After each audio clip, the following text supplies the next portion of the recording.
condena Nicodemos não foram os hábitos. A natureza de Nicodemos descende da natureza de Adão. E a natureza de Adão é pecaminosa e condenada por si só. Todos que descendem dele vêm com a mesma natureza. Essa natureza corrupta, independente de hábitos, já condena o homem. Entendeu? O homem é mau sem ele fazer nada. Ele é mau, a essência dele é má. E isso vai se manifestar em obras, em ações. Então deixar de fazer ou fazer não garante a salvação de ninguém. O que garante então? Aquela essência corrupta de Adão, que já vem condenada do ventre, você quando nasceu e o médico o médico tirou da barriga, do ventre, se o médico é cristão já dizia assim, mais um condenado nasceu, veio à terra, já nasce condenado. Quando ele se desenvolver, estabelecer a idade da razão, o pecado vai ser manifestado, ele será condenado. Então como que uma pessoa é salva? Quando uma obra invisível, sobre-humana, sobrenatural, pega aquela essência de Adão que já nasce corrupta, independente de hábitos, e a transforma numa nova criatura. É assim que alguém é salvo. Então deixar cabelo, isso não compreende nada. Não cortar cabelo, sai até o dedão, esse tipo de coisa não descorrompe o que foi corrompido em Adão. Entendeu? O cerne do homem que o condena, o conteúdo do que é o homem que o condena. Agora pôr a roupa, o cabelo, frequentar, cortar as costas, subir escadaria de joelho, ir na Aparecida do Norte, isso tudo não tem nenhum efeito de salvação ou de santificação. Entendeu? O que é feito? Se a salvação não é por obras, significa que não há ações vindas de nós que podem atribuir a nós essa aceitação diante de Deus, a justificação ou a salvação. Então, obras não conseguem atingir a profundidade da decadência, da deploração, da execração, da corrupção do homem. A obra não consegue atingir aquele gene, aquela essência corrupta. Então a obra não vai conseguir. É necessário algo sobre-humano, que está acima do humano, sobre-humano, sobrenatural, que está acima do natural, só algo divino, só algo que é atribuído a Deus, mudando aquele cerne, aquele gene, aquele DNA, a alma do homem, transformando-a pelo Espírito Santo, é que alguém é salvo. Assim como a corrupção de Adão manifesta-se nos hábitos do homem, e por isso é condenado, assim a transformação que só Deus, pelo Espírito, pode fazer, quando transforma o homem, também é evidenciada pelas ações. Ou seja, um ser corrupto de Adão gosta de estrangular pessoas, gosta de se masturbar regularmente, gosta de ter 3, 4 mulheres, gosta de ir à porfia, se manifesta assim. E um transformado regenera, que a semente, o cerne, foi afetado pelo Espírito Santo, manifesta também em frutos de bondade e de justiça. E não são os frutos que o absolvem, e sim a transformação dele, que apenas é evidenciada pelos frutos. Isso é salvação. Isso é salvação. Se você mudou moralmente, isso não atribui a você nada, porque 30 anos atrás e 40 anos atrás, na cultura e na sociedade brasileira, o padrão de moral era altíssimo. Hoje ainda, pessoas da antiguidade, você vai encontrar senhoras que não conseguem cometer uma mentira, que não pegam um centavo do que é seu, que não têm coragem de olhar para outro homem, que são justas e piedosas, mas essas mulheres são corruptas e vão para o inferno. Por quê? Porque não são os hábitos e as boas ações, o moralismo dela que vai salvá-la. Por quê? O cerne dela é contaminado pelo pecado. Então mesmo essa mulher, essa Nicodemos, extremamente piedosa, que almoça com a família meio-dia no domingo, comendo macarrão e frango de molho, Uma mulher que os filhos falam, benção mãe, Deus te abençoe, para dormir. Uma mulher aciada, caprichosa, piedosa, ela não pode ser salva. Por quê? Porque a estrutura invisível dela foi afetada pelo pecado. Então não é mudança de moralidade. Eu vesti saia, não corto cabelos, joguei a televisão fora, não falo nada. Mas o interior não foi afetado pelo sobrenatural. Não pode ser salvo. Entendeu? E aonde isso mais se manifesta? Eu vou te falar um item que vai mostrar de fato se você é salvo ou não. Uma das maiores evidências que você foi afetado pelo sobre-humano, sobrenatural, que não é uma religião que bate palma, canta, né, que só, não adianta, ainda mais nesse século. Alugar um templo quadrado, que esse aqui retangular, né, 4 paredes e um teto reto, e cantarolar e falar que é igreja, isso aí nós fazemos em uma semana. Sabe como que se evidencia se o sobrenatural tocou em você ou não? Numa das áreas mais fortes do homem, na vontade, no poder de volição, na livre escolha, livre arbítrio, vontade. Se você está na igreja, não faz um monte de coisas, mas tem vontade de fazer, é um sinal que você não foi transformado pelo sobre-humano, e a sua essência ainda é a de Adão, corrupta, e é um sinal que você está condenado. Veja bem, o pecado não vai ser computado por fazê-lo ou deixar de fazê-lo, e nem a justiça é computada, ou atribuída, ou contada, quando você não faz, ou quando você faz um ato de bondade, ou deixa de fazer. Não. O problema não é parar de pecar, o problema é não gostar de pecar. O fato de eu estar 50 dias sem cometer um pecado, não significa que faz 50 dias que eu odeio o pecado. A mulher está de saia, de cabelo, não faz nada, então ela é salva? É uma evidência da transformação? Não.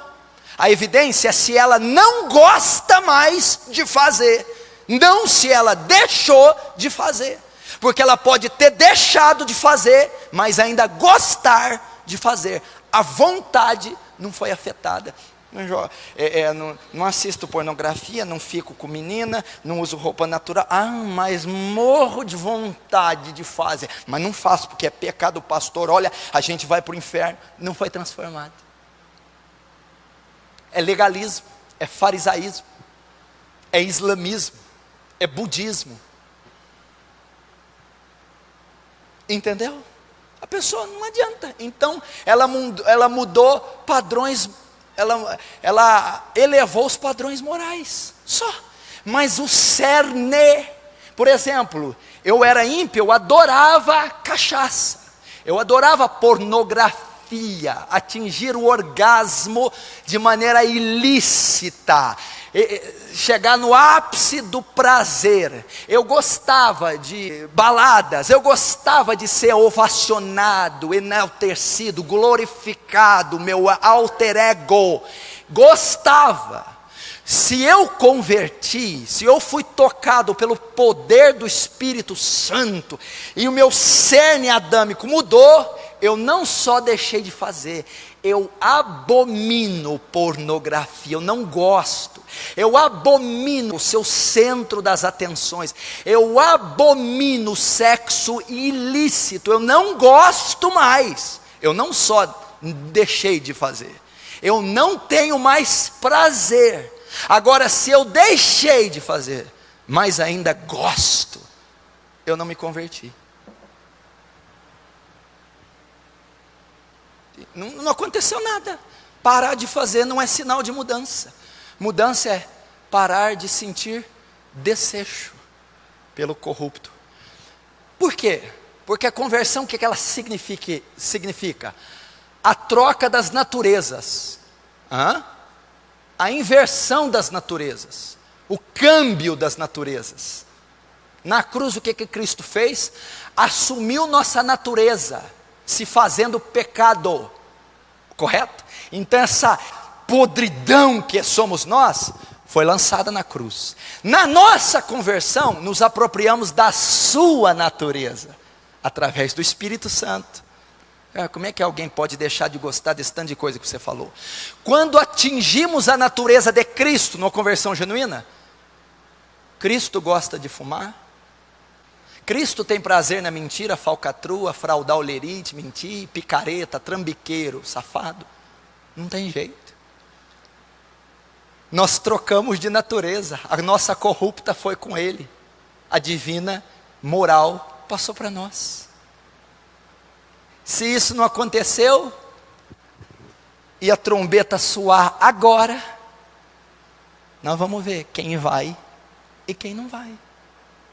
Quando eu estava no mundo, eu queria, agora que eu converti, Deus vai me ajudar a ter ela. Eu tinha uma vontade no mundo, agora eu vim para Cristo, eu tenho a mesma vontade e ainda uso Cristo para Ele me dar. Então não houve conversão. Pastor, mas a gente não pode ter coisa boa? Pode, mas a luxúria, a avareza, quando alguém converte se perde, os valores se alternam. Nós não passamos a valorizar o que o olho vê, mas o que o olho não vê. Não atentando nós para as coisas que se veem, mas para as que não se vê. As que se vê são passageiras, as que não se vê eternas. Eu quero pegar uma BMW e ir para a praia, ter uma namorada linda, passar um réveillon em Paris debaixo. É legal quando é consequencial, mas não é mais um sonho da alma. Por quê? Porque na minha conversão o valor se inverteu, não tem mais desejo dessas, são coisas obsoletas, subjetivas, secundárias. Minha alma mudou.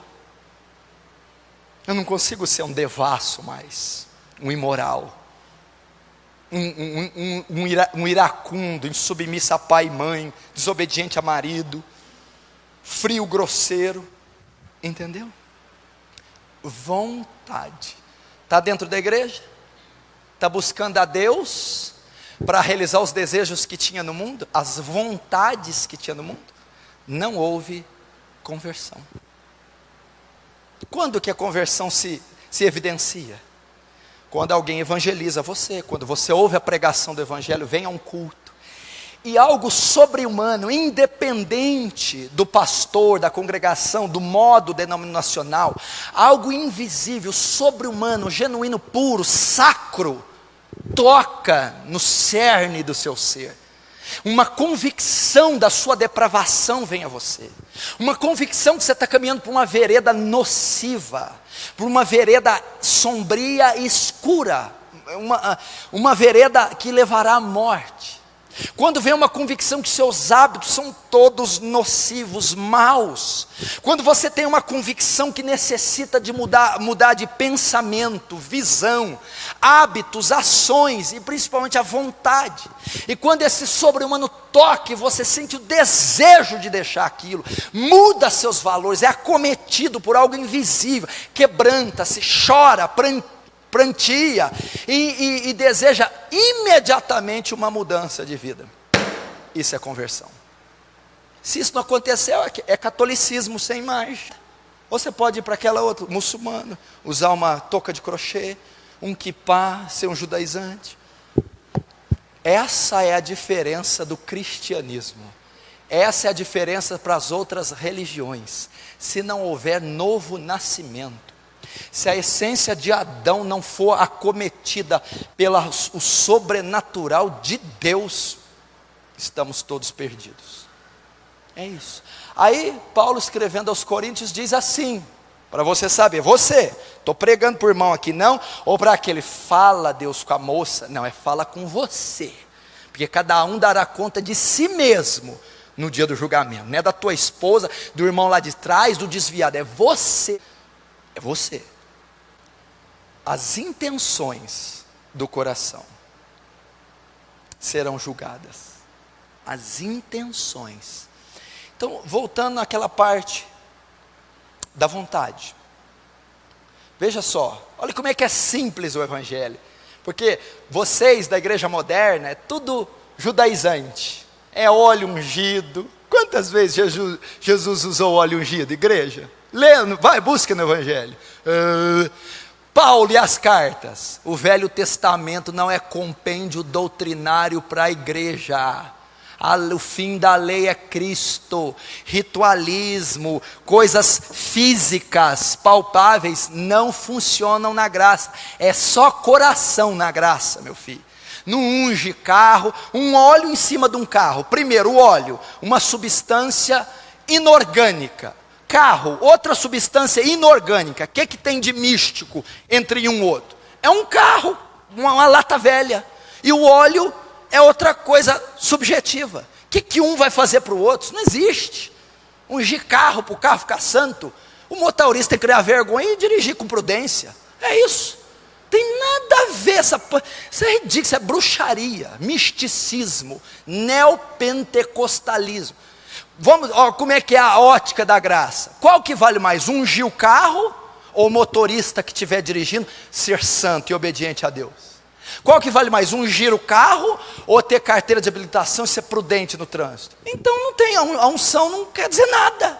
Mesma coisa, unge meu filho, unge minha vida, unge minha casa, unge meu casamento.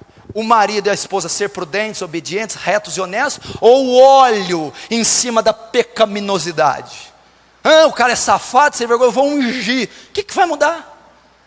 Então vamos acordar para essa coisa judaizante. Ato profético, volta da casa, orar a tal hora da madrugada. Jesus de Nazaré, não sejais como meninos, levados ao redor de todo vento de doutrina. Menino, gente, criança.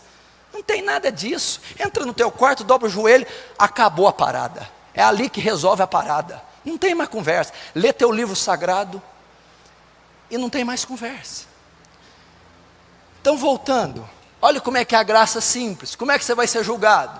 Vem alguém e te pede um copo d'água. Um pobre, mendigo, sujo, ladrão, tia, irmã, prima. Você vai dar o copo de água. O que vai ser levado em conta e a mudança sua não vai ser evidenciada na ação dar o copo d'água. Não é isso que vai ser julgado. O que vai ser julgado? A intenção do seu coração com que você deu o copo. Deu para aparecer? Deu com raiva? Deu murmurando? Deu porque tinha gente olhando? Ou deu porque amava e se compadecia da alma? Entendeu? Leu a Bíblia? Não vai ser julgado porque leu. Como que leu? Com que postura que leu? Orou? Com que coração? Submeteu? Com que coração? As intenções das ações.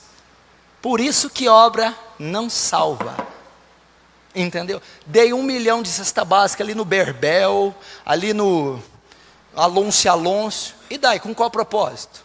Política? Status? Obrigação? Ou piedade das pobres almas? Ou compaixão das mesmas? Viu como é que é a graça? Porque que não é a obra, não é o ato?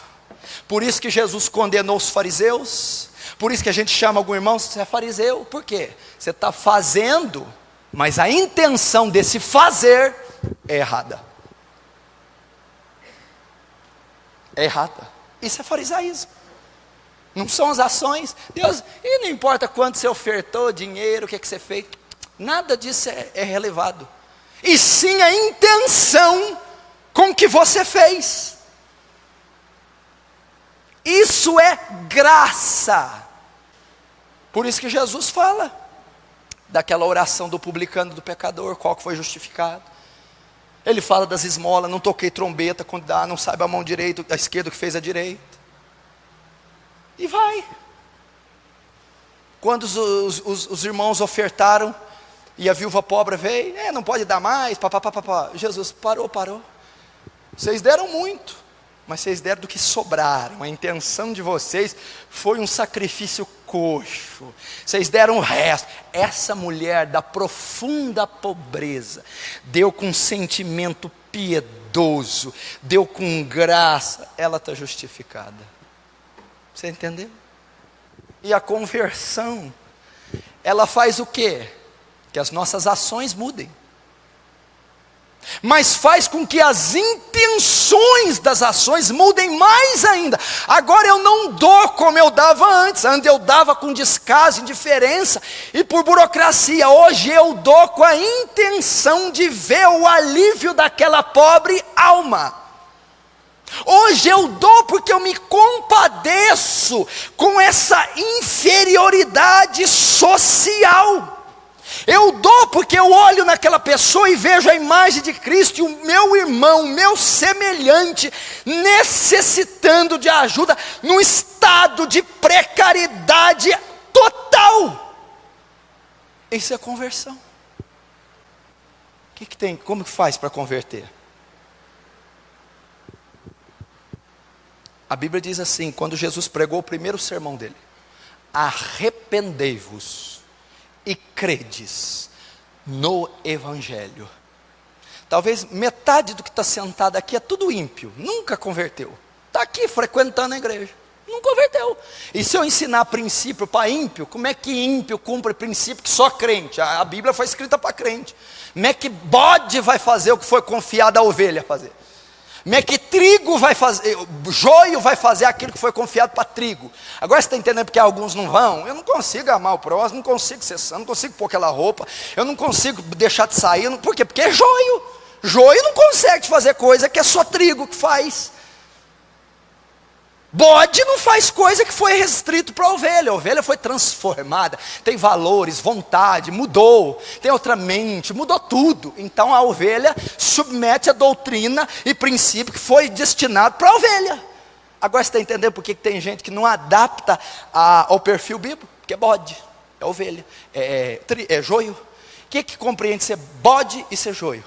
Ímpio, condenado. Quem não foi transformado e ainda é corrupto em Adão. Quem não nasceu de novo e não teve o sobre-humano, que não é religião, cantoria, o sobrenatural, invisível, acometeu esta alma corrupta e ela se transformou sobrenaturalmente. E o que tem que fazer para esse joio virar trigo? E não ensinar esses joios a ser trigo. Não adianta ensinar, tem que transformar o joio em trigo.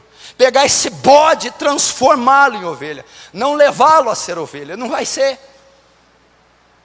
E o que Jesus disse? Vai apartar no último dia as ovelhas dos bodes. Isso está falando de igreja. O ímpio está julgado e condenado. Quando ele for apartar bode de ovelha, ele está falando da eclésia. Quem está dentro da igreja e é bode dentro da igreja. Lembra da parábola do joio? Foram plantados juntos. Foi semeado na igreja o joio. E só vai ser retirado no dia da ceifa. Então Paulo diz: examine-se, pois, o homem a si mesmo, para ver se está na fé. Examina a tua vida. Olha para ela à luz da Escritura. Você quer saber o maior livro que evidencia se alguém é crente ou não? Tem um livro na Bíblia que mostra todas as evidências de um salvo ou não salvo. Se você estudar esse livro, você vai saber se você é salvo ou não.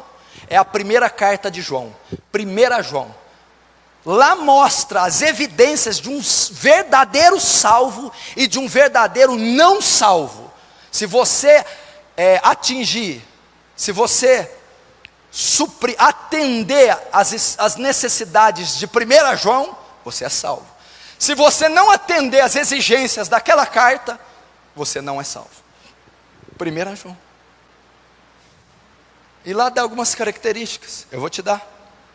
Primeiro, se dissermos que estamos na luz e aborrecermos nosso irmão, até agora estamos em trevas, e elas nos cegaram os nossos olhos, e não sabemos para onde vão. Se dissermos que somos salvos, convertido, nascido, transformado pelo Espírito, e nós aborrecermos, termos ódio, contenda, rancor, vingança, falta de perdão contra o nosso semelhante, nós não somos salvos. Primeira evidência de um transformado pelo Espírito de Deus: ele não tem barreiras com seu semelhante. Não há ódio pelo seu próximo, contendas, porfias, emulações, vinganças, fofocas, pelejas contra o seu semelhante, seja ele quem for. Se você nutre ódio, desejo de vingança, barreiras com familiares e outras pessoas, você não está na luz, não é salvo.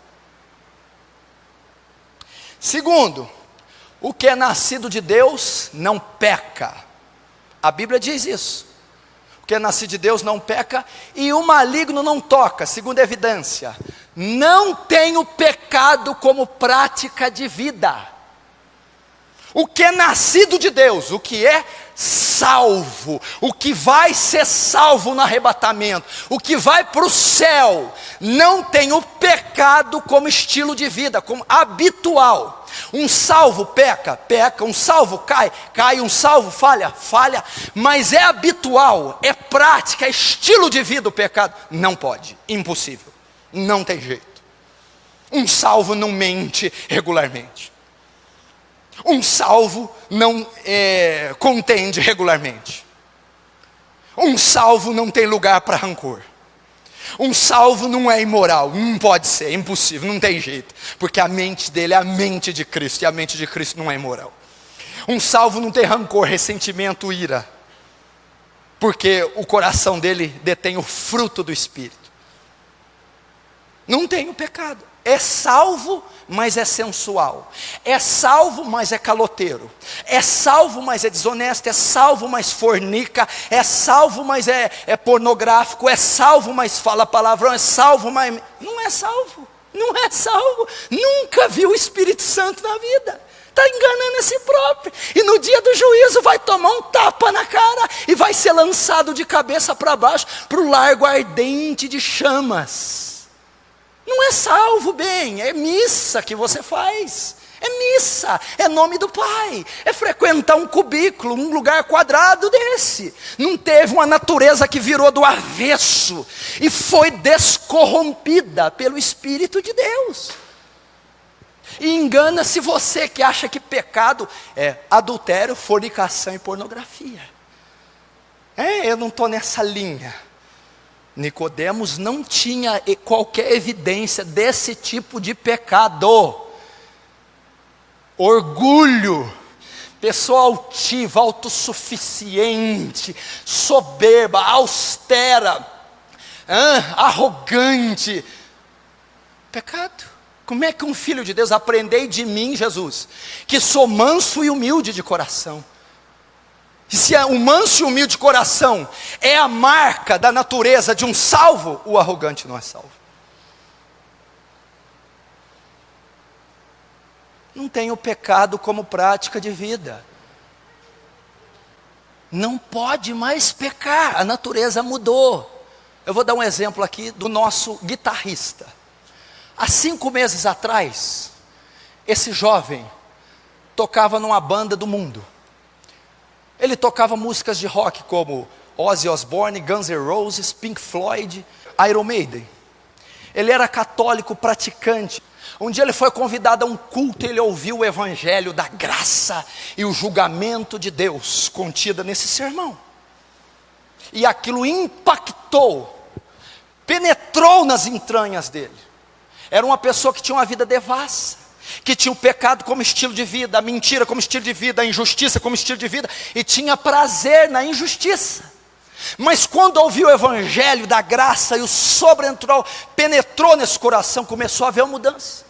Eu passei a discipular ele e trabalhar a conversão dele todas as terças-feiras, 5 horas de estudo. Então nesse trabalhar o Espírito Santo foi convencendo-o. E foi mudando a sua vontade, o seu interior. E o que ocorreu? Ele começou a deixar as práticas. Deixou as roupas de roqueiro. Deixou as amizades. Deixou o sexo ilícito. Deixou certas coisas. Faltava a banda ainda. Então ele ainda foi tocar e foi ensaiar. De repente, em um dia de ensaio, eles estavam ensaiando uma música do Pink Floyd.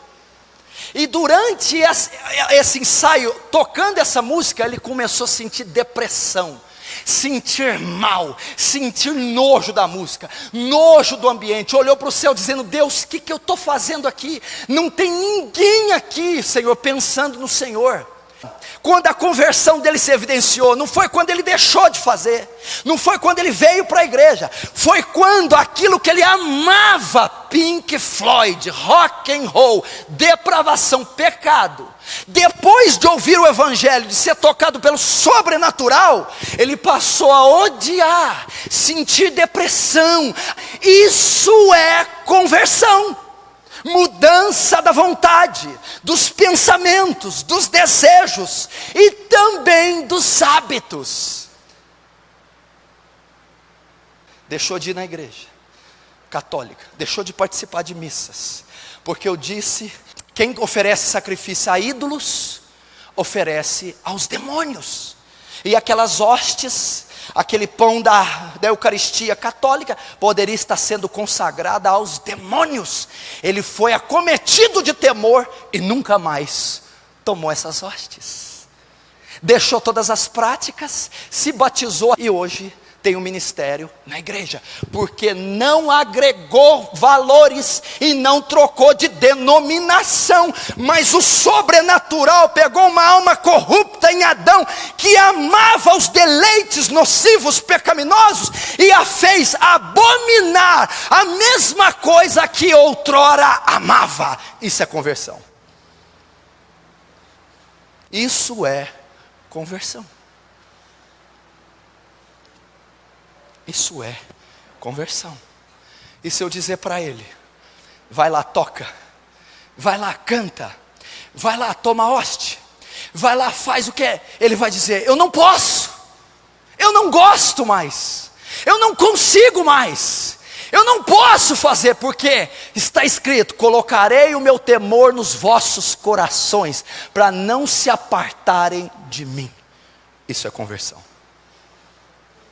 Entendeu? Pai, gente dentro da minha igreja mesmo, tão indiferente. Meu Deus do céu. Jovens que não sabem nada de Deus. Meu Deus do céu, famílias perdidas. Se você tivesse consciência do estado que está até, você não ficava nessa vida, meu irmão. Você não ficava do estado que está, meu irmão.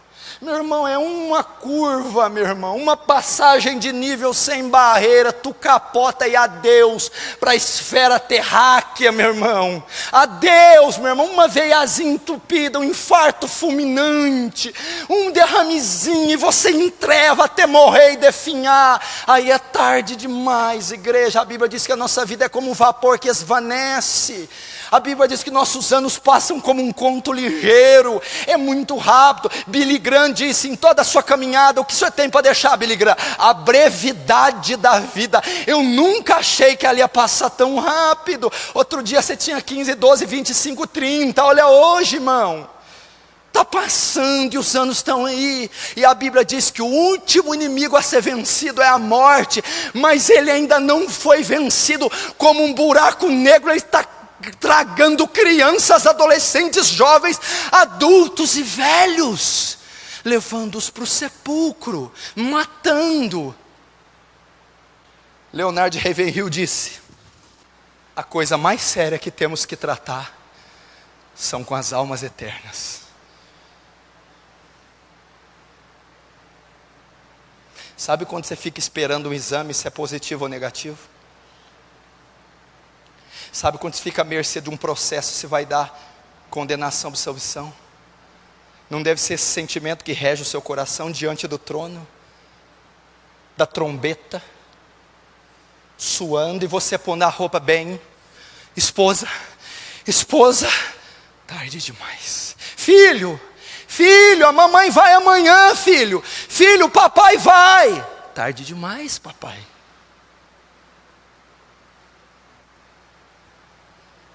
Deus, grave a eternidade nos nossos olhos. Grave a eternidade nos meus olhos, nos seus olhos. O que é gravar a eternidade? Viver nessa terra, tendo em mente o céu, a vida eterna. essa geração será a que vai contemplar o maior evento da história, a segunda volta corpórea do Messias. Não durma, não cochile, vai ser marcada por esse evento. Ai das grávidas naquele dia, e das que amamentarem, se aqueles dias não fossem abreviados, suprimidos, encurtados, nenhuma carne se salvaria, mas por causa dos escolhidos. Eu tenho assistido bastante o filme da Segunda Guerra Mundial, e me chocado com os cadáveres dos judeus, crematórios, valas, câmaras de gás e morte por fome. E quando eu vejo aquele amontoado de corpos, eu imagino aquilo espiritualmente, aquele amontoado indo ao inferno, e ao invés de serem incinerados em máquinas, eles serão incinerados no inferno. No inferno.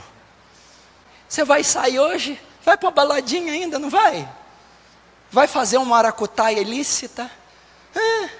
Vai fazer sexo com a namorada? Vai fazer. Você ainda não, está resistindo. Talvez seja tarde demais. Talvez seja tarde demais. Talvez seja tarde demais. Pastor, o que está faltando? Lágrimas. Lágrimas. Lágrimas. Você acha que é fácil para mim pregar essas coisas? Não é muito fácil mais para mim. Vai ter uma jantinha sendo liberada ali, e eu vim aqui com um discurso, e contar piadinha, e deixar você satisfeito com a tua pecaminosidade, e ir para casa condenado, e eu limpar a minha com você. Esse pastor é joia, viu? Fala bonito, agrada a gente, o homem é, né? Agora não. Eu tenho que pôr em jogo a minha reputação e ser indigesto para você. Eu tenho que ser duro, frio e pôr em risco. Eu não gosto desse pastor, porque ele não fala o que eu quero ouvir. Ele não apraz a minha carne. Oh, meu Deus do céu, grava a eternidade nos nossos olhos. Meu Deus, meu filho, as riquezas insondáveis que tem no céu, e você aí clamando por migalhas. Ferrari é migalhas, meu irmão. Paris é migalhas. Títulos acadêmicos são migalhas. Sexo em abundância é migalha. Condecorações, medalhas ao menos, são migalhas perto da eternidade, perto do que o olho não viu, o ouvido não ouviu, não subiu a mente do homem, meu irmão, o que tem na glória para mim e você. Abra mão. Quantos aqui, desde que eu comecei a pregar essas mensagens, tomaram decisões radicais, quebraram coisas, mudaram programações, trocaram amigos? Se você é covarde para fazer algo com Deus, você tem o seu castigo. Aquele que me negar diante dos homens, eu o negarei diante do meu Pai. O que é tão grande que você não pode fazer para Deus? Você tem coragem de mudar o jeito que você está vestindo porque viu essa mensagem? E o jeito que você está vestindo não agrada a Deus? Você está com vontade de mudar a sua aparência, homem, porque você não parece homem, não expressa a virilidade de Cristo, a complacência, o pudor de um homem de Deus.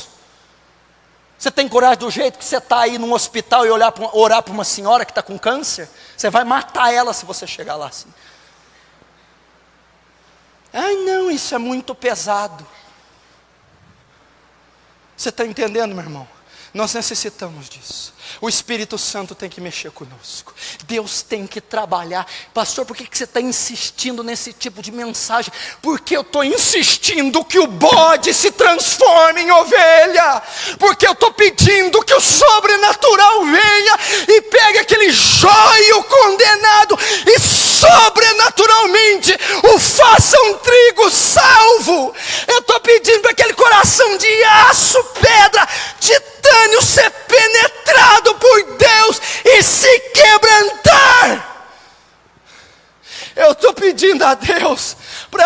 diante do trono, dos portões de pérolas, com a aliança do Calvário toda atrás de mim, remida, salva e glorificada.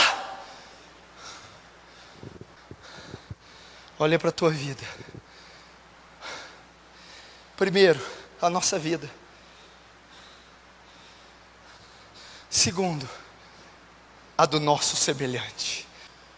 Se você tem o Espírito de Deus e está nessa indiferença, a Bíblia diz assim: se eu digo ao pecador que ele vai morrer, e você, sabendo disso, não o adverte, ele morrerá pelo pecado dele e será condenado, mas o sangue dele demandarei, requerirei, cobrarei da tua mão. Se você trabalha, estuda, convive com pecadores ímpios e não os leva a Cristo, não os converte, não leva a salvação, eles serão julgados e condenados pelo pecado. Mas o sangue deles cobrarei da sua omissão e da sua negligência. Há um ano atrás, mais de um ano, o avô dela morreu. Um homem espírita roxo. E eles pregaram para ele todos os anos. Ele não se converteu. Ele não recebeu a Jesus. Esse homem morre. E eu demorei a falar com a Verônica. Aí eu fui lá visitá-la. Ela estava chorando. Essa menina começou a chorar. Não, pastor, você não está entendendo, pastor, o quê? Eu não estou chorando porque meu avô morreu. E eu disse: o quê? Eu não estou chorando porque ele morreu. Eu estou chorando porque eu sei onde ele está agora. Ele não aceitou Jesus, pastor. Ele não quis Deus. Ele está no inferno, pastor. Ele está lá ontem. Ele esteve anteontem. Ele está lá hoje. Ele estará amanhã. Ele estará daqui 100 anos. E nunca mais sairá. Você já pensou na sua mãe? Você já pensou você comendo domingo? E a hora que for comer, minha mãe está no inferno. O meu pai morreu, eu fui no velório dele e ele não foi salvo. Meu Deus, meus amigos estão queimando, ardendo, e eu não preguei. Você vai dizer: pastor, mas eu preguei. Não pregou como devia, não chorou como devia, não gemeu, não falou: Senhor, salva minha mãe, salva meu pai, salva meus filhos, meus irmãos, salva meus vizinhos. São almas que não vão sair nunca mais, nunca mais. Como é que você vai conviver? Como é que você vai viver? Como é que você vai cantar e tocar aqui? Como é que você vai pregar sabendo que você está pregando e a tua mãe está no Hades? E o teu pai está no inferno? E os teus filhos? Como é que você vai viver sabendo que tem um monte que passou pela tua mão e foi condenado? Porque não tem os olhos na eternidade. Não tem os olhos na eternidade. A vida é maquiagem, beijo, abraço e compra e venda. Tudo se resume num relacionamento, no amor da minha vida. E só, e o mundo perece de AIDS, pestes iam nos assolar, pedofilia, meu irmão, dentro da igreja católica, aborto aos milhões, só nos Estados Unidos, 4 milhões por ano, 40 mil pessoas morrem por dia de fome em toda a terra, estupros acontecendo em todo lugar, assassinatos, genocídios, guerras frias, guerras religiosas, guerras civis, e a igreja preocupada com a Ferrari, com o diplomazinho que vai amarelar e a traça vai comer, e agora mesmo você está com rugas, agora mesmo você está com as cãs. Senhor, boas obras, presente, apartai de mim, maldito. Senhor fariseu, presente, apartai de mim, maldito. Senhor autojustiça, autossuficiência, presente, apartai de mim, pecador arrependido, remido pelo sangue de Jesus, presente, vinde, bendito do meu Pai, vinde para o descanso eterno.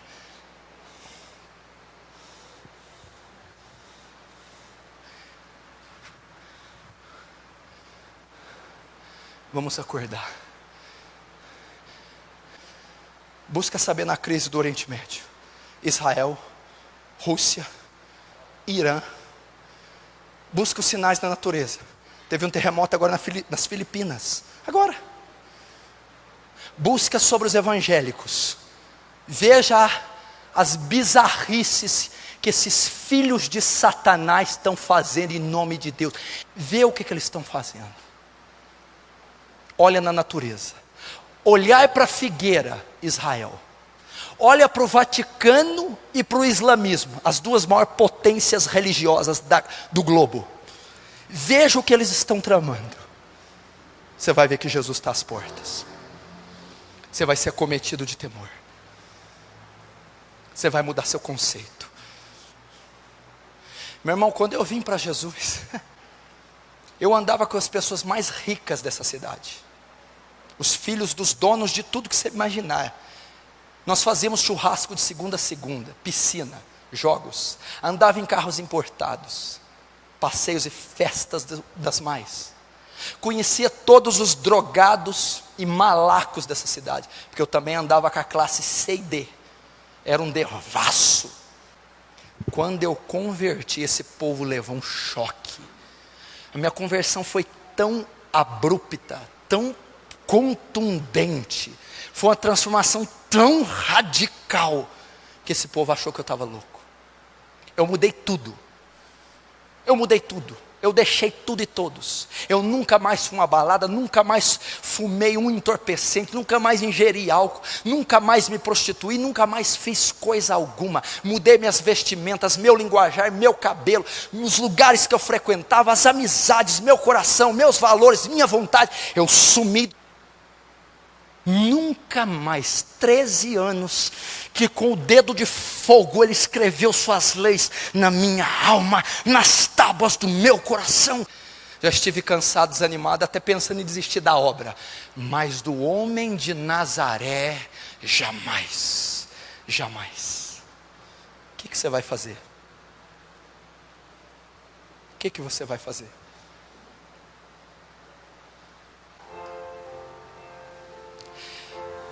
Mas a Bíblia diz uma coisa, que você pode ter chegado aqui como um endemoniado gadareno, Jack o estripador, um macumbeiro, satanista, nazista.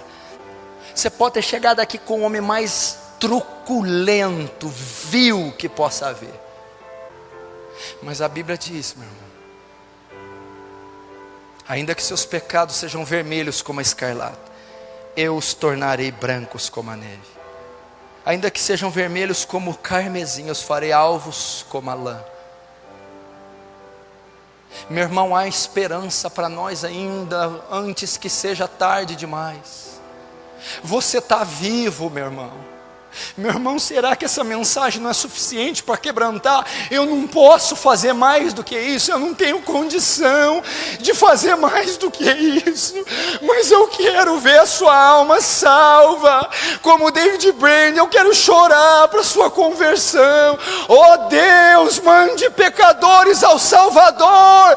Oh Deus, quebranta a sua igreja. Oh Deus, libera do teu Espírito.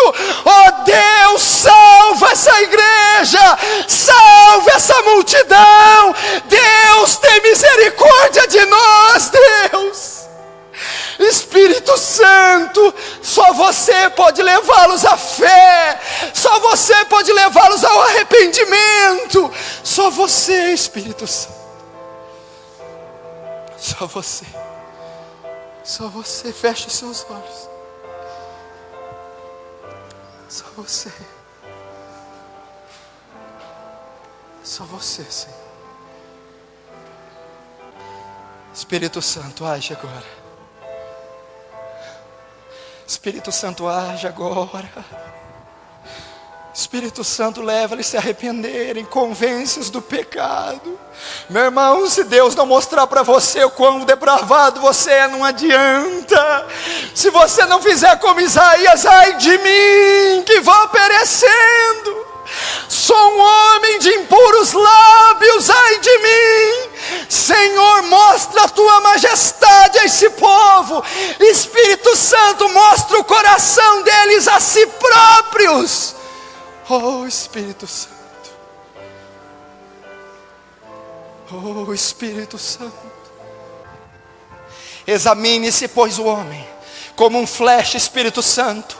Coloca a vida de cada um na sua mente, a sua infância, a sua adolescência, a juventude, suas particularidades, individualidades. Coloca toda a vida do teu povo nas suas mentes. Examina a sua vida, igreja. Examina seu relacionamento, sua profissão. Examina sua moral, sua conduta. Examina sua família. Examine-se a si mesmo.